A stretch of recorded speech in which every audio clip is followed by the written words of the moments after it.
नमस्कार दोस्तों, मेरा नाम जय कुमार तिवारी है। मेरे YouTube चैनल में आपका स्वागत है। दोस्तों, मैं गाजियाबाद विकास प्राधिकरण से सेवानिवृत्त सहायक अभियंता हूं। आज के वीडियो में मैं बात करूंगा कि निकट भविष्य में ही गाजियाबाद विकास प्राधिकरण का गाजियाबाद मास्टर प्लान 2031 शासन से स्वीकृत होने वाला है। जैसा कि आपको पता है कि कुछ दिन पहले ही गाजियाबाद विकास प्राधिकरण ने अपनी बोर्ड बैठक में गाजियाबाद मास्टर प्लान 2031 को अंतिम रूप देके अंतिम स्वीकृति के लिए शासन को प्रेषित कर दिया है और शासन से अब स्वीकृत होने वाला है। तो इस मास्टर प्लान 2031 में ऐसी कौन सी नई चीजें हैं जो गाजियाबाद विकास क्षेत्र को, गाजियाबाद मास्टर प्लान के अंदर आने वाले पूरे क्षेत्र को या गाजियाबाद की पूरे एनसीआर से कनेक्टिविटी के संबंध में कौन कौन सी नई वो परियोजनाएं हैं जो इस मास्टर प्लान में शामिल की गई हैं, आ सकती हैं, जिससे कि गाजियाबाद विकास क्षेत्र के अंतर्गत रहने वाले लोगों को बहुत सुविधाएं मिलने वाली हैं, उनकी कनेक्टिविटी बढ़ने वाली है। तो वो कौन कौन सी नई परियोजनाएं हैं जो गाजियाबाद विकास क्षेत्र में आने वाली हैं इस मास्टर प्लान 2031 के अंतर्गत, जिनका संदर्भ है। और दूसरा बिंदु ये होगा कि गाजियाबाद मास्टर प्लान 2031 आने वाला है, ये सूचना तो आपके पास है, लेकिन क्या आप जानते हैं कि गाजियाबाद का 2031 तक का मास्टर प्लान क्यों बनाया जा रहा है? मास्टर प्लान के अंतर्गत इस मास्टर प्लान को बनाने का उद्देश्य क्या प्रदर्शित किया गया है, किस उद्देश्य की पूर्ति के लिए गाजियाबाद मास्टर प्लान 2031 बनाया गया है, गाजियाबाद मास्टर प्लान की बुकलेट में वो क्या उद्देश्य लिखा गया है, उसको मैं विस्तार से आपको बताऊंगा। उस पेज की आपको फोटो भी दिखाऊंगा आपके स्क्रीन पर, जो उद्देश्य गाजियाबाद मास्टर प्लान में लिखा हुआ है कि गाजियाबाद का मास्टर प्लान 2031 का क्यों बनाया जा रहा है। तो आइए वीडियो शुरू करते हैं।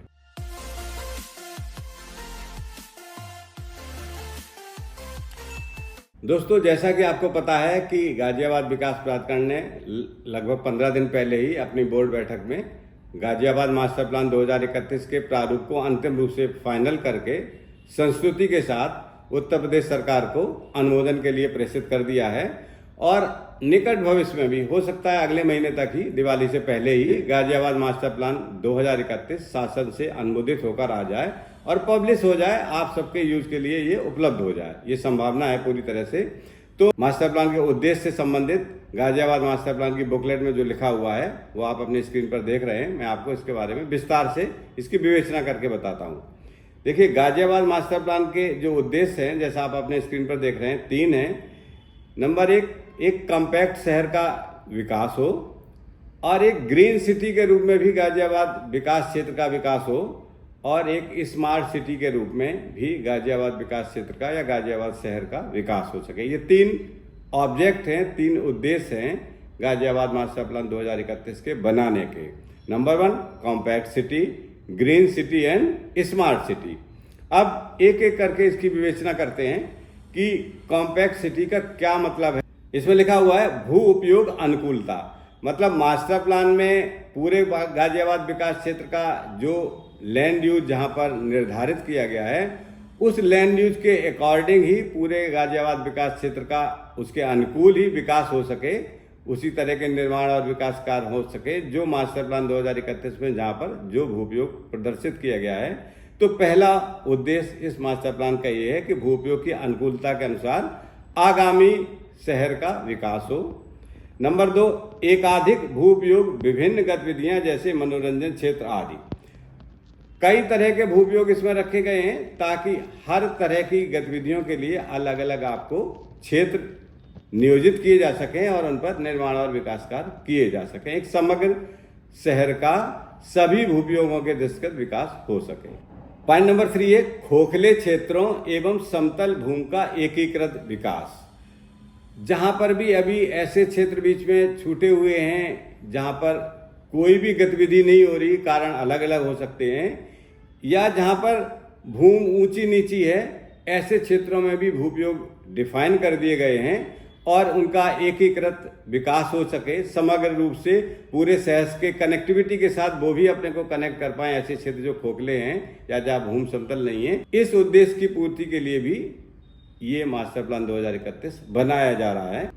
नेक्स्ट नंबर है सतत निकटवर्ती विकास।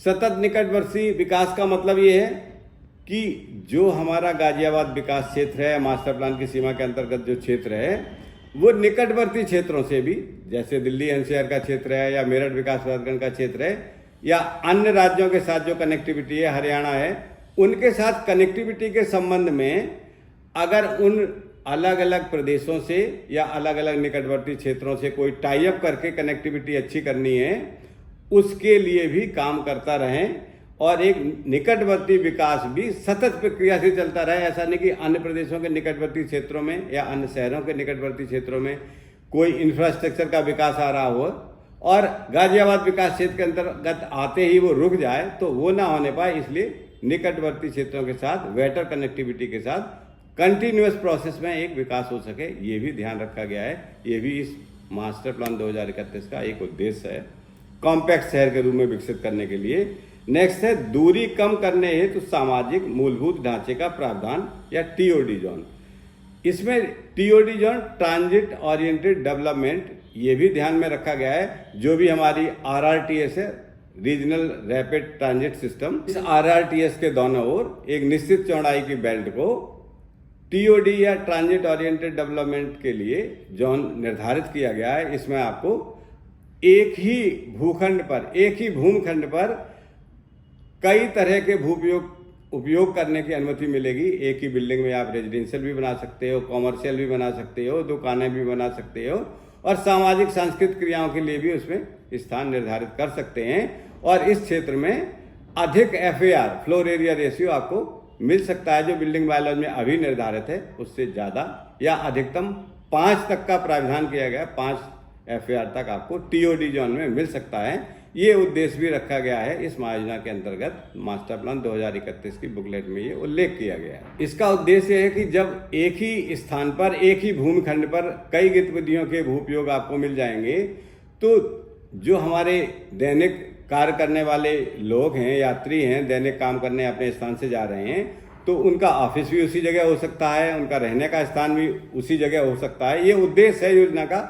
इसमें सफलता कितनी मिलती है ये समय बताएगा। इस उद्देश्य से अलग अलग जो हमारे आरआरटीएस के स्टेशंस हैं, उन स्टेशंस के चारों तरफ इस तरह के जोन विकसित किए जाएंगे और along the parallel to the RRTS line भी इस तरह के क्षेत्र विकसित किए जाने का प्रावधान किया जाता है, ताकि दूरी कम करने हेतु एक सामाजिक मूलभूत ढांचे का प्रस्ताव या प्रावधान किया जा सके टीओडी जोन के अंतर्गत। अब पॉइंट नंबर 2 पर आते हैं, जिसमें ग्रीन सिटी के विकसित करने का जो प्रावधान है वो क्या क्या प्रोविजंस हैं। उसमें हरित कॉरिडोर, ग्रीन कॉरिडोर बनाए जाएंगे। जो मुख्य सार्वजनिक मार्ग हैं उनके किनारे ग्रीन बेल्ट बनाई जाएगी, ग्रीन कॉरिडोर बनाए जाएंगे।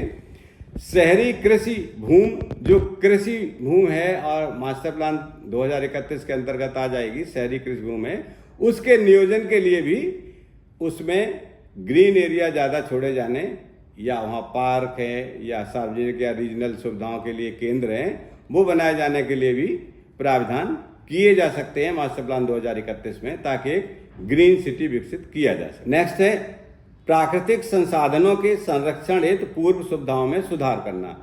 जो हमारे नेचुरल वाटर बॉडीज हैं, तालाब हैं, नहर हैं या कुएं हैं, उनको उसी रूप में संरक्षित करते हुए उनका विकास और उत्थान किया जा सके, और उनके संरक्षण के लिए भी इस मास्टर प्लान में प्रावधान किए गए हैं, ताकि प्राकृतिक संसाधनों के संरक्षण के उपरांत जो उसमें पूर्व सुविधाएं हैं उनमें और सुधार किया जा सके। इसी ग्रीन सिटी का नेक्स्ट पॉइंट है रेजिड्यू रिसाइकिल पुनःचक्रण।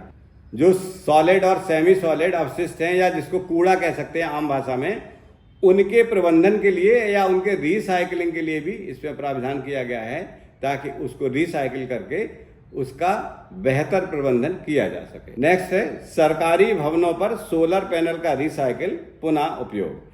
जितने भी हमारे सरकारी भवन हैं, चाहे वो जिलाधिकारी कार्यालय हो, गाजियाबाद विकास प्राधिकरण का कार्यालय हो, या अन्य सरकारी भवन है, सरकारी कार्यालय हैं, या उनके आवासीय भवन भी हैं, उन भवनों पर सोलर पैनल की स्थापना किया जाए, सोलर लाइट वहां पर लगाई जाए, और उस सोलर पैनल्स को रिसाइकिल करके उनका पुनः उपयोग करने की भी पद्धति अपनाई जाए। ऐसा भी प्रावधान या ऐसा भी प्रस्ताव या ऐसा भी उद्देश्य ग्रीन सिटी हेडिंग के अंतर्गत मास्टर प्लान 2031 का है। और इसी उद्देश्य के अंतिम बिंदु में, जिसमें स्मार्ट सिटी बनाने की योजना है, इसमें 3 मुख्य बिंदु हैं। पहला, पर्याप्त मूलभूत सुविधाएं उपलब्ध कराना।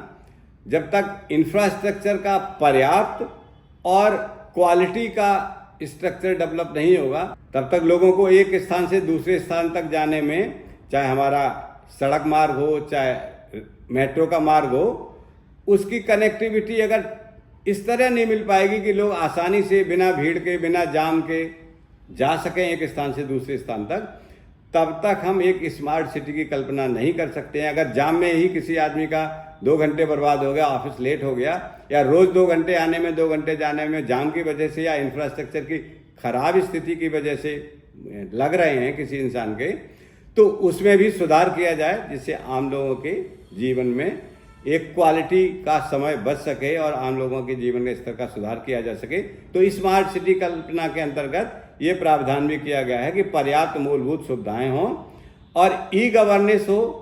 जो भी जन सुविधाओं से जुड़े हुए कार्य हैं या कार्यालय हैं, वो सारे पेपरलेस हों।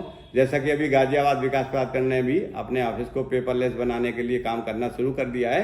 काफ़ी कुछ इसमें सफलता मिली है, लेकिन अभी और काफ़ी काम करने की आवश्यकता है। जिलाधिकारी कार्यालय में भी काफ़ी काम किए जा रहे हैं पेपरलेस बनाने के लिए, और इसमें भी काफ़ी सफलता मिली है, लेकिन अभी उसमें और काम किए जाने की आवश्यकता है। तो ई गवर्नेंस सिस्टम लागू करने का भी प्रावधान इस मास्टर प्लान 2031 में किया गया है, ये भी इसका उद्देश्य है। और नेक्स्ट और लास्ट पॉइंट है स्मार्ट समाधान का प्रावधान। अगर किसी शिकायतकर्ता की कोई शिकायत है, तो ऐसा ना हो कि पहले वो चिट्ठी लिखेगा, फिर उसका परीक्षण होगा, फिर उसका जवाब दिया जाएगा, फिर डाक से जाएगा, समय लगेगा, या उसको बुलाने की आवश्यकता हो, फिर उसमें मीटिंग करनी पड़े। इन प्रावधानों को ना करना पड़े, स्मार्ट तरीके से उसका समाधान किया जा सके, तो ई गवर्नेंस प्रणाली इसके लिए लागू की जा सकती है, जैसा पहले बिंदु में भी बताया गया है। तो इस सिस्टम से स्मार्ट समाधान का प्रावधान करने का प्रयोजन भी सिद्ध हो सके, ये भी गाजियाबाद मास्टर प्लान 2031 के अंतर्गत प्रावधान किया गया है। और यही गाजियाबाद मास्टर प्लान 2031 की बुकलेट में मास्टर प्लान 2031 बनाए जाने के उद्देश्य में उल्लेखित है, जैसा कि आप अपने स्क्रीन पर देख रहे हैं। ये जो आप अपने स्क्रीन पर देख रहे हैं, ये मास्टर प्लान 2031 की बुकलेट का, जो कि अभी प्रारूप में है, उस बुकलेट का उसी पेज का फोटो है आपके सामने, जहां पर ये प्रावधान अंकित किए गए हैं। दोस्तों, जैसा कि मैंने आपको बताया था कि गाजियाबाद विकास क्षेत्र के अंतर्गत कौन कौन सी नई परियोजनाएं गाजियाबाद मास्टर प्लान 2031 में आ सकती हैं, उनके बारे में भी मैं बताऊंगा। तो मैं आपको सूक्ष्म में इस वीडियो में बता दे रहा हूं कि कौन कौन सी प्रमुख योजनाएं हैं, जिससे कि आम नागरिकों का जीवन स्तर बढ़ सकता है या मनोरंजन के साधन उसको मिल सकते हैं। वो कौन कौन सी सुविधाएं हैं, उनके बारे में मैं बात करूंगा। तो मैं उनके बारे में सूक्ष्म में बात करूंगा। अगर आप कहेंगे तो इनके हर सुविधा का, हर बिंदु का मैं अलग अलग वीडियो भी बना दूंगा। अगर आप लोग कमेंट में मुझे बताएंगे कि हर सुविधा के लिए क्या बड़े प्रावधान हैं, इसको आप अलग से वीडियो बना दीजिए, तो मैं वो वीडियो भी बना दूंगा। प्रमुख बिंदु इस प्रकार हैं। नंबर 1, गाजियाबाद विकास क्षेत्र के अंतर्गत दोहाई का जो स्टेशन है RRTS का, रीजनल रैपिड ट्रांजिट सिस्टम का अंतर्गत, इस स्टेशन के आसपास के क्षेत्र में नए विकास की काफी योजनाएं आ सकती हैं। यहाँ स्पेशल एरिया डेवलपमेंट जोन बनाया जा सकता है। जैसा कि आपको पता है कि गाजियाबाद विकास क्षेत्र के अंतर्गत RRTS के कुल 6 स्टेशन आ रहे हैं। इसी क्रम में गाजियाबाद स्टेशन पर RRTS एवं दिल्ली मेट्रो रेल कॉरपोरेशन के मल्टी मॉडल एकीकरण का भी प्रस्ताव इस गाजियाबाद मास्टर प्लान 2031 में किया गया है। अब पॉइंट नंबर 2 पर बात करते हैं। Upper Ganga canal expressway project भी स्वीकृत किया गया है इस मास्टर प्लान 2031 में।